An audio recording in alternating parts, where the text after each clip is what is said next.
Auto sector का बहरान जारी है। सितंबर के महीने में भी इस शोबे में प्रोडक्शन और सेल्स में गिरावट देखी गई। सोसाइटी ऑफ ऑटो मैन्युफैक्चरर्स के जरिए ताजा एदाद-ओ-शुमार के मुताबिक पिछले महीने पैसेंजर कारों की फरोख्त में 23.69% की गिरावट दर्ज की गई है, जबकि प्रोडक्शन में 18.12% की कमी दर्ज की गई है।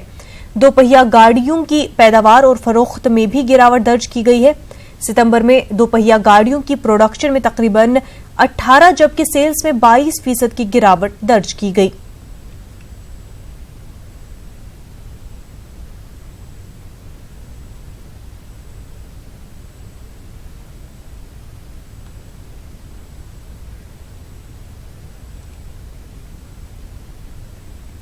और अब बात करेंगे चीनी सदर शी जिनपिंग और वजीर आजम मोदी की मुलाकात की।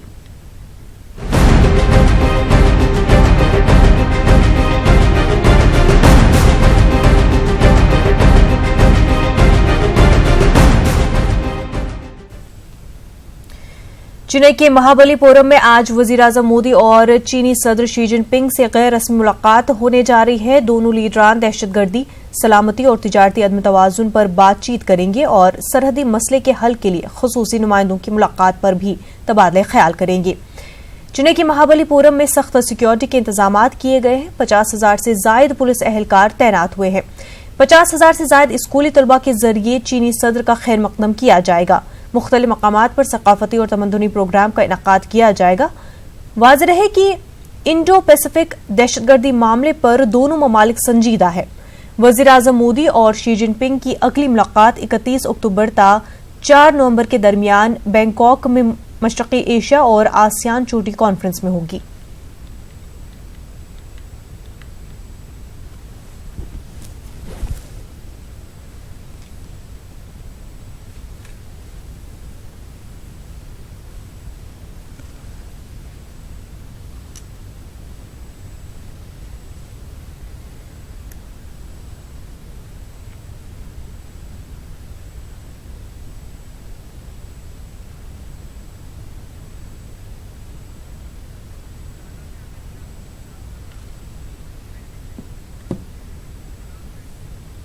आपको सीधा ले चलते बुल्डाना, जहां पर अवामी रैली से अमित शाह खिताब कर रहे हैं।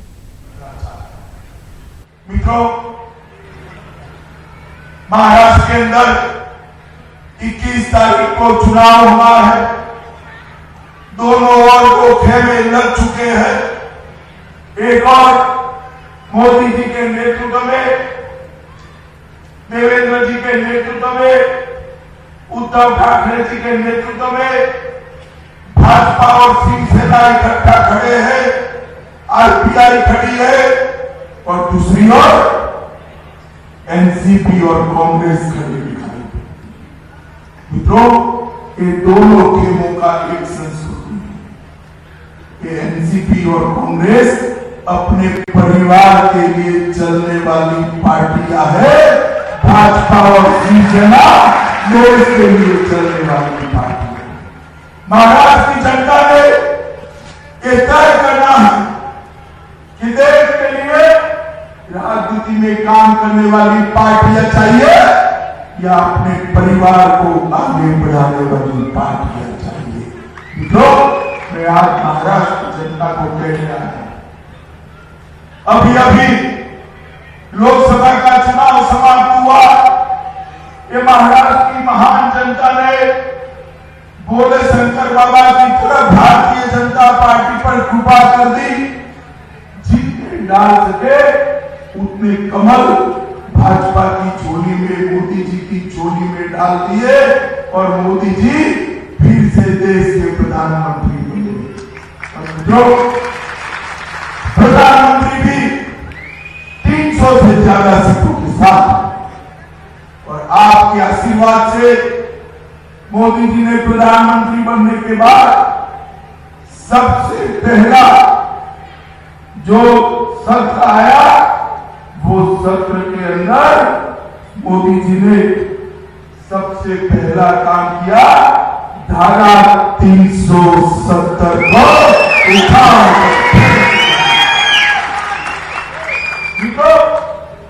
ये धारा 370 जो कश्मीर को भारत के साथ जोड़ने के लिए एक सबसे बड़ा रोडक, मगर इसके सामने देखने की हिम्मत। बात की तैयारियां जोरों पर है और इसी सिलसिले में बुल्डाना में अमित शाह खिताब कर रहे थे।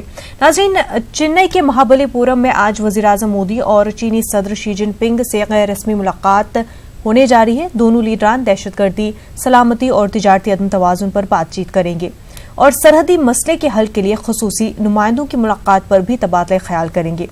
चेन्नई के महाबलीपुरम में सख्त सिक्योरिटी के इंतजामात भी किए गए हैं। हमारी नुमाइंदा पद्म प्रिया इस वक्त हमारे साथ जुड़ चुकी है। पद्मा, आपसे जानना चाहेंगे कि किस तरह के इंतजामात किए गए हैं। मुलाकात होने वाली है चीनी सदर और वजीर आजम की, तो कैसे इंतजामात वहां पर देखने को मिल रहे हैं?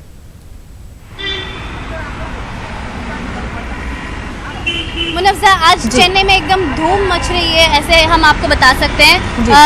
इतना कि चेन्नई के हाई कोर्ट के जजेस ने भी कमेंट किया है कि अगर हर महीना ऐसा कोई इंटरनेशनल लीडर यहाँ पे आ जाए तो चेन्नई एक इंटरनेशनल स्टैंडर्ड में चमकता हुआ शहर बन जाएगा। ऐसा कमेंट आज चेन्नई के हाई कोर्ट से हमें मिली है। इतना चमक रहा है आज चेन्नई का शहर, और यहाँ से लेकर के महाबलीपुरम तक का जो रास्ता है एकदम नया सा बन गया है।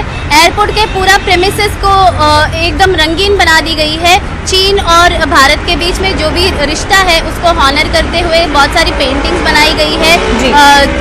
यहाँ का परंपरा क्या है, चीन की परंपरा क्या है, ये सब उस वॉल पेंटिंग्स को देख के हमें समझने को मिलता है। इतना चमक रहा है ये शहर। और दोनों नेताओं को वेलकम करते हुए यहाँ पे बहुत सारे सांस्कृतिक प्रोग्राम्स की भी आज इंतजाम की गई है तमिलनाडु के गवर्नमेंट के तरफ से। यहाँ पे साउथ इंडियन स्टेट्स के पूरा कल्चरल प्रोग्राम चलेगा। गिंडी से लेकर के महाबलीपुरम तक का 1 घंटा का सफ़र है इस रास्ते में, और पूरे रास्ते में जब भी चीन के राष्ट्रपति सफ़र करेंगे उनको देखने को मिलेगा तमिलनाडु के स्पेशल नादस्वरम कचेरी, पंजाब के ढोल का प्रोग्राम बनेगा, केरला का स्पेशल कचेरी भी उनको देखने को मिलेगी। ऐसे यहाँ का जो ट्रेडिशनल और कल्चरल प्रोग्राम है वो उनको एंटरटेन करने को और यहाँ का जो भी कल्चर है उसको मनाने के लिए ऐसा इंतज़ाम यहाँ से किया गया है तमिलनाडु के गवर्नमेंट की ओर से। इससे भी बढ़कर के सिक्योरिटी के दौर से देखेंगे तो यहाँ पे 7 टियर सिक्योरिटी की इंतज़ाम की गई है। जब भी चीनी राष्ट्रपति यहाँ से गुजरेंगे तो रास्ता बिल्कुल भी बंद रहेगा, और इस रूट में और महाबलीपुरम में जो स्कूल्स और कॉलेजेस है वो सारे आज और कल 2 दिन के लिए बंद हैं। जी प्रिया, ये जो प्रोग्राम है कब तक शुरू होगा?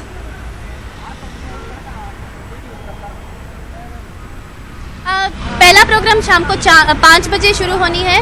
महाबलीपुरम के अर्जुन तपस, पीनन्स ऑफ अर्जुन कहते हैं उसको इंग्लिश में, वहाँ पे होने हैं। और वहाँ पे प्रधानमंत्री और चीनी राष्ट्रपति मिलकर के उसको देखेंगे।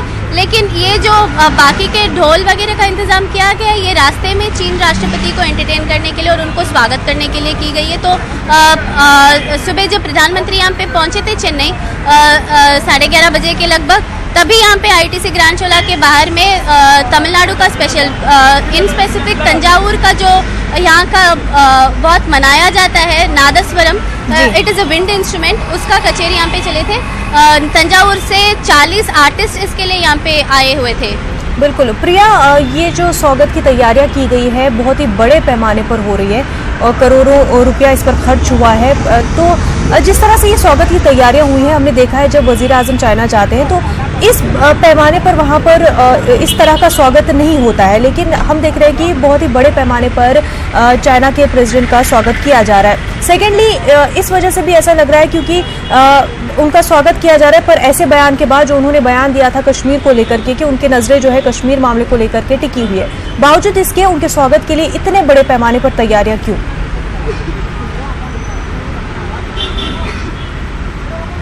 भारत की सरकार इस बात पे बहुत साफ साफ बता चुकी है कि चीन के जो भी बातचीत होगी वो कश्मीर के दौर पर बिल्कुल भी नहीं होगी, क्योंकि कश्मीर भारत का आंतरिक मामला है।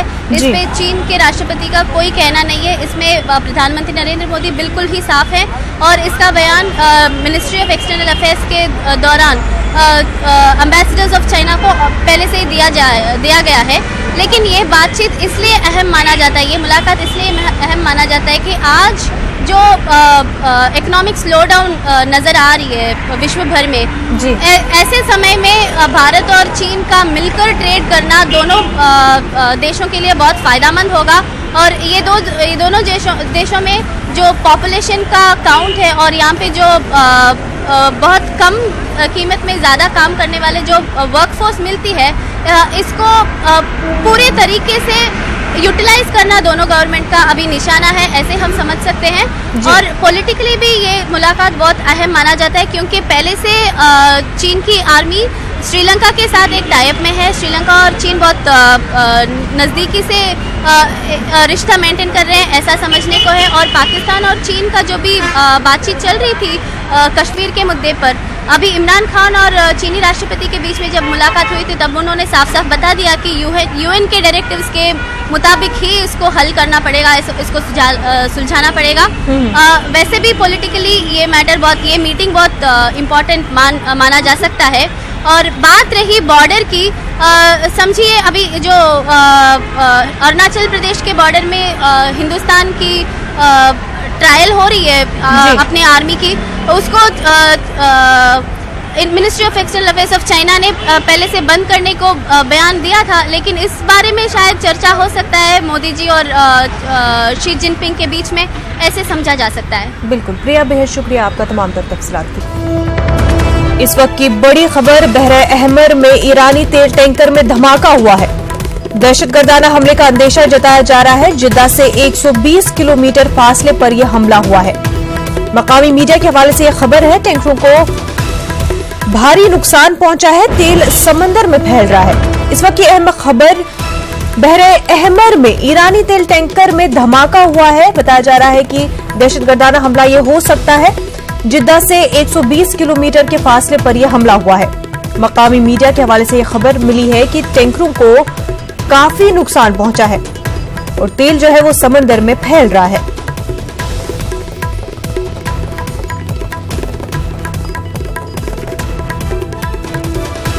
इस वक्त की अहम खबर आपको बता रहे हैं, बहरे अहमर में ईरानी तेल टैंकर में धमाका हुआ है। कहा जा रहा है कि दहशतगर्दाना हमला यह हो सकता है। जिद्दा से 120 किलोमीटर के फासले पर यह हमला हुआ है। टैंकरों को काफी नुकसान पहुंचा है। मकामी मीडिया के हवाले से यह खबर मिल रही है, तेल समंदर में फैल रहा है। तेल के टैंकरों पर हमले देखने को मिले हैं। इससे पहले सऊदी अरब में देखने को मिला था और अब ईरानी तेल टैंकर पर धमाका हुआ है। कहा जा रहा है कि दहशतगर्दाना हमला है। जिद्दा से 120 किलोमीटर के फासले पर यह हमला हुआ है।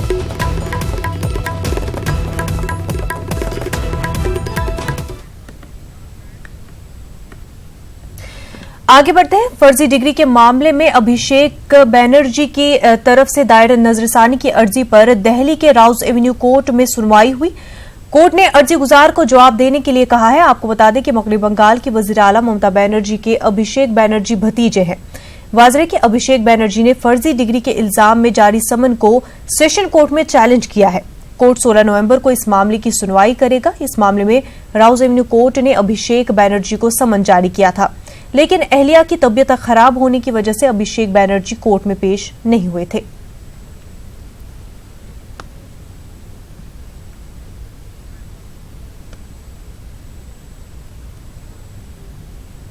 बाबरी मस्जिद एक्शन कमेटी के कन्वीनर जफरयाब जिलानी का कहना है कि जो लखनऊ में मुस्लिम पर्सनल लॉ बोर्ड की मीटिंग होने जा रही है वो मामूल के मुताबिक है। वहीं उन्होंने एएमयू के साबिक vice chancellor lieutenant general Jamiruddin पर भी निशाना साधा। उन्होंने कहा कि जमीरुद्दीन को मुसलमानों में मादूद चंद लोग जानते हैं।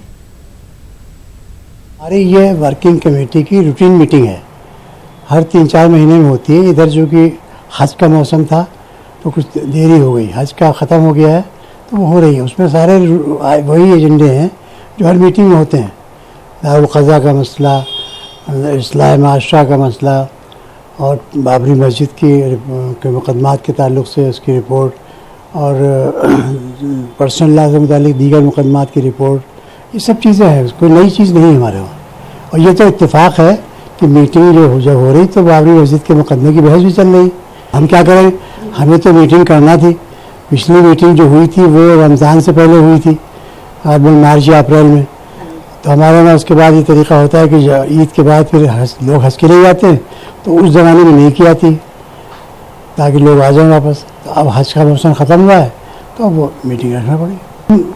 हम तो पर्सनली उनमें से बहुत से लोगों को जानते हैं, मुझे पता नहीं कि कौन लोग ज़्यादा और थे इसके अलावा, लेकिन 8-10 लोगों को जानता हूँ। खुद ज़बीरुद्दीन शाह को भी जानता हूँ जो वाइस चांसलर रहे हैं, लेकिन इनको मुसलमान कितना जानते हैं? 0.01% मुसलमान भी नहीं जानते। उत्तर प्रदेश के गोरखपुर की आयशा खान ने मुल्क का नाम रोशन किया है। आयशा को बरतानिया की एक दिन का हाई कमिश्नर मुकाबला का फातेह करार दिया गया है। वाज़ेह है कि आयशा खान दिल्ली यूनिवर्सिटी के SGTB खालसा कॉलेज से सहाफत में ग्रेजुएशन कर रही हैं। आयशा को लड़कियों के बैनुल-अक़वामी दिन के मौके पर मुनक़िदा एक मुकाबले में कामयाब करार दिया गया। इस मुकाबले में कामयाबी की वजह से आयशा अलामती तौर पर हिंदुस्तान में बरतानिया की हाई कमिश्नर बनी। मुकाबला जीतने के बाद आयशा ने दिल्ली के प्रीतमपुरा APJ स्कूल का दौरा किया और ब्रिटिश काउंसिल के प्रोग्राम में गुफ्तगू की। इस मौके पर हिंदुस्तान में बरतानिया के deputy high commissioner sir Dominic Asquith ने कहा कि आयशा के साथ काम करने में काफी खुशी हुई। यूपी PCS 2017 के नताइज का ऐलान हो चुका है। इस मर्तबा 676 उम्मीदवार PCS में कामयाब हुए हैं। अमित शुक्ला PCS 2017 के टॉपर हैं, जबकि अनुपम मिश्रा दूसरा रैंक हासिल कर चुके हैं और मीनाक्षी पांडे ने तीसरा मकाम हासिल किया है। यूपी PCS 2017 के नताइज में मुस्लिम उम्मीदवारों की कारकर्दगी मायूसकुन रही है। 676 उम्मीदवारों में से सिर्फ 11 मुस्लिम उम्मीदवार ही कामयाब हुए हैं। बुशरा बानो ने 6वीं पोजीशन हासिल की, जबकि उस्मान, अबरार आलम, कहकशा अंजुम, मोहम्मद इरफान अली, जसीम खान, मोहम्मद जीशान मलिक, शबस्तान अतर, मोहम्मद साकिब खान, सना आफरीन और आफ्ताब आलम भी कामयाब हुए हैं।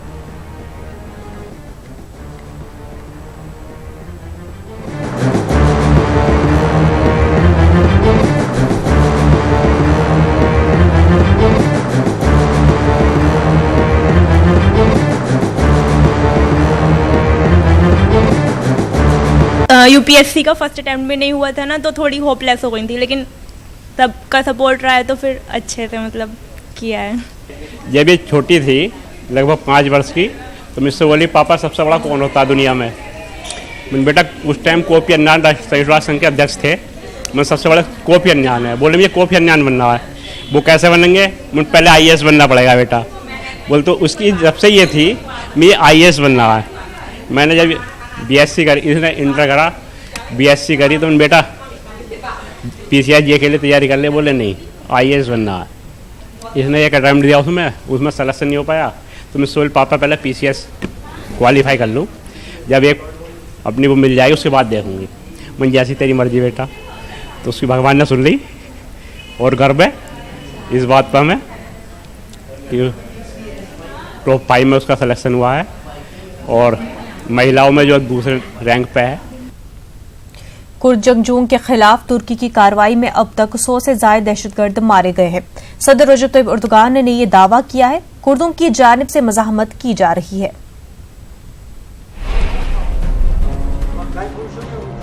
आसमान में उठते धुएं के बादल, जान बचाने के लिए भागते लोग और सहमे चेहरे। शुमाली शाम में तुर्क फौजों की बमबारी जारी है।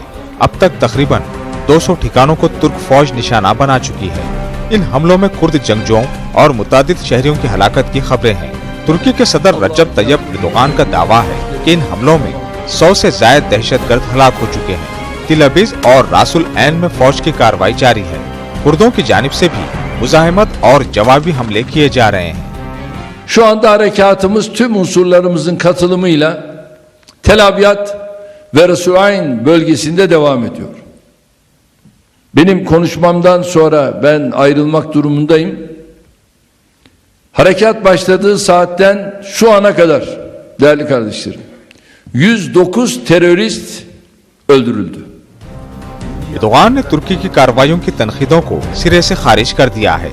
उन्होंने सऊदी अरब, मिस्र और यूरोपीय यूनियन की तरफ से की जा रही नुक्ताचीनी को गैर मुंसिफाना करार दिया है। तुर्की ने कुर्द मिलिशिया से पाक महफूज जोन बनाने की अपनी कार्रवाई का दिफा किया है, जहां शामी मुहाजिरीन भी रह सकते हैं। इधर इन हमलों से शहरियों में खौफ और हरास का माहौल है। हजारों अफराद नकले मकानी पर मजबूर हैं। बरतानिया में कायम इंसानी हुकूक की तंजीम Syrian observatory for human rights और बैनुल-अक़वामी रेस्क्यू कमेटी के मुताबिक तकरीबन 64,000 अफराद पहले ही अपना घर बार छोड़ चुके हैं।